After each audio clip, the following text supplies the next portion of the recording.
Hey guys, welcome back. Today I bought a used shed on Facebook Marketplace. This one's 16 by 12 foot wide and it seems to be a stick built. It doesn't look like a kit or one that was built somewhere else and delivered here. It doesn't have the runners underneath the shed to mount onto the trailer. So I think this one is actually built really well. I need to do a little bit of work to get this to move to my house. It needs to go about 15 miles. Most shed movers will require 4x4 runners down the length of the shed. This makes it a lot easier for them to attach to the trailer and strap this down, but it also holds the shed in place on the trailer, and you'll want to make sure that you have the right width on these. Depending on the shed mover, that might be a little bit different, so I would just check. If your shed doesn't have those runners, then you'll need to get those installed. Now that I have the shed on the way to the house, I need to start focusing on building the foundation, and I want to build one that's permanent, that's not just going to slide around or settle and shift around. So currently it's just on blocks. This is how the shed movers left it, and this is how most sheds are installed, just on blocks, leveled and left alone. I'm going to do something a little bit different, so stick around and I'll show you guys how I built this foundation.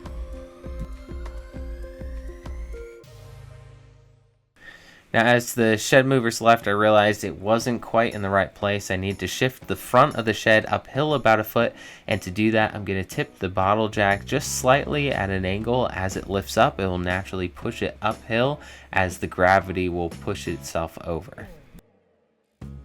Now I have it exactly in the right spot. Now I need to make sure everything's level, and it doesn't look like it's level. The camera's a little bit tilted because I leveled it with the hill that I'm on, but you can see here it's really close. It's close enough for me right now because this will set a little bit. Being on those blocks, it kind of sinks down into the soil.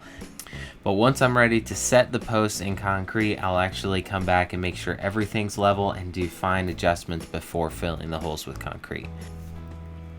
Now this would be a lot easier if you purchased a shed maybe new and you knew the dimensions exactly. You can pre-dig these holes before the shed gets delivered, because digging at an angle like this isn't that easy.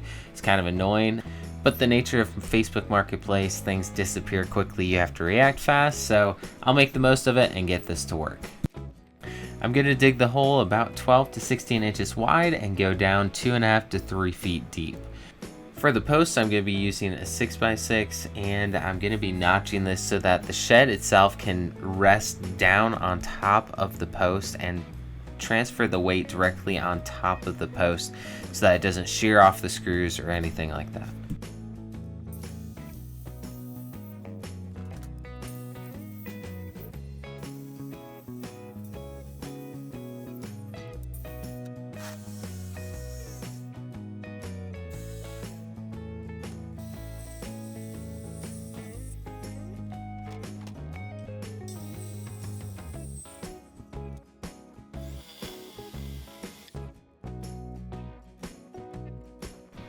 Because the shed's blocking the hole directly over top, I cut the post a few inches shorter, and that actually helped get it into place a lot easier. I'm going to be attaching these with 6-inch long screws, and that will be tying directly into the double 2x8 around the outside of the shed. Because I notched the 6x6, you can see the weight's going to be transferring directly down on top of the 6x6 instead of relying on those screws itself to hold up the weight. I'm going to be installing one post on each corner of the shed, and because the shed's so long, at 16 feet long, I'm actually going to be installing one post on either side on the long side that will kind of split that gap, so it'll be only 8 feet apart instead of 16.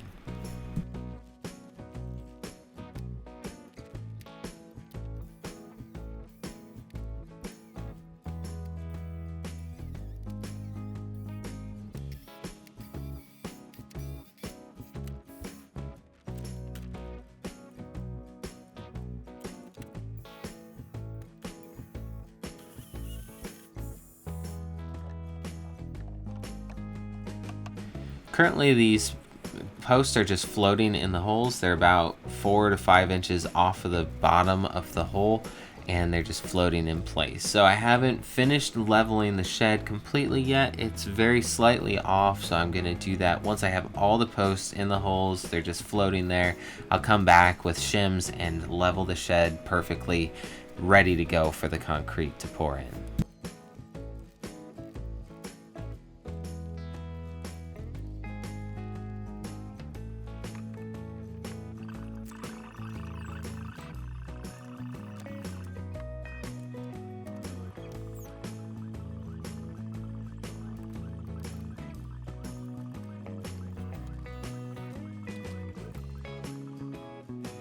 All the posts are set, the shed has been leveled. I've gone back, just fine tuning it and making sure that everything's good before I fill the holes with concrete.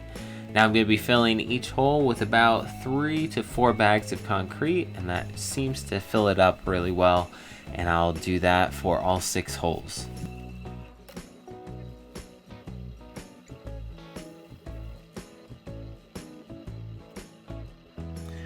Because I wanted the concrete to flow very easily underneath all those posts and level out underneath it, I mixed the concrete a lot wetter than I normally would for normal posts. It actually made it a lot easier, and our soil right now is super dry, so it soaked the moisture up out of that concrete really fast, so it helped be able to work the concrete a little bit easier.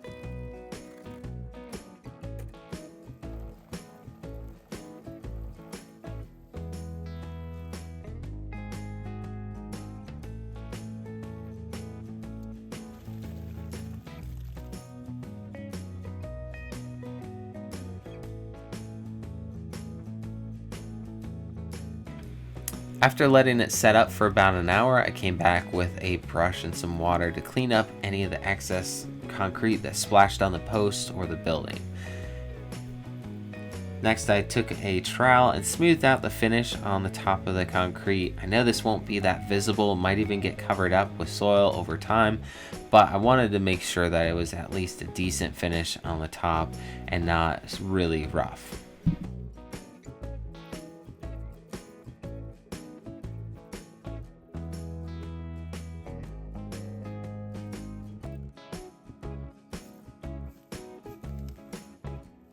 All the holes are finished. All I need to do is let this dry.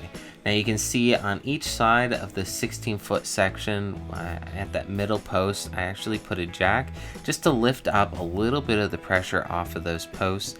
I know the board was starting to sag just a little bit over time. This is an older shed, so I lift that up maybe an inch or so to relieve some of that pressure and correct that bow.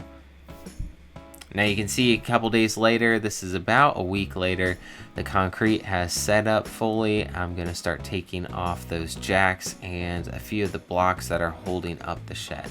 So what I'm hoping for is no settling when I take out the jacks. You can see the building doesn't settle at all. It definitely transferred the weight to those posts and it's holding up really well. Next, I'll be taking out the posts or the blocks that were previously holding up the shed at a level point and removing those. They're no longer needed on those side 4x4s. Then I'll take the bottle jack again and lift up on the center 4x4 that I have here. This was actually built with the shed. I didn't install this one. I'll lift up a few inches on that just to take the pressure off and keep those boards from bowing. It's a 12-foot wide shed, so that is still a pretty big span. It will sag over time, so I'm going to be just adding in these reinforcements to hold it up just a little better.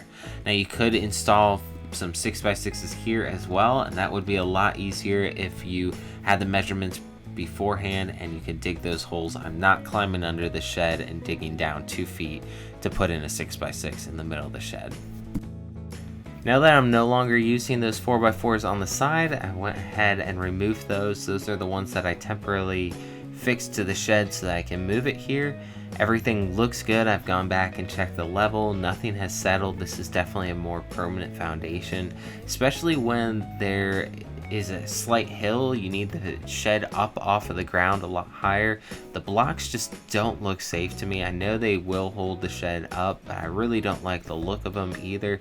This looks like a nice permanent structure instead of a cheap shed that was dropped on your property. Now I know this shed needs a lot more work and could look a lot nicer, so I'm going to be doing some more work on this coming soon. So if you're interested in how to build a ramp to your shed, I'm going to be building that next week. And I'll be kind of customizing it and making it work for what I need. Some storage ideas inside, maybe a lean-to on the outside to park my tractor under, and a few other projects around the shed. So stay tuned for more videos coming. Thanks guys so much for watching, and I'll see you in the next one.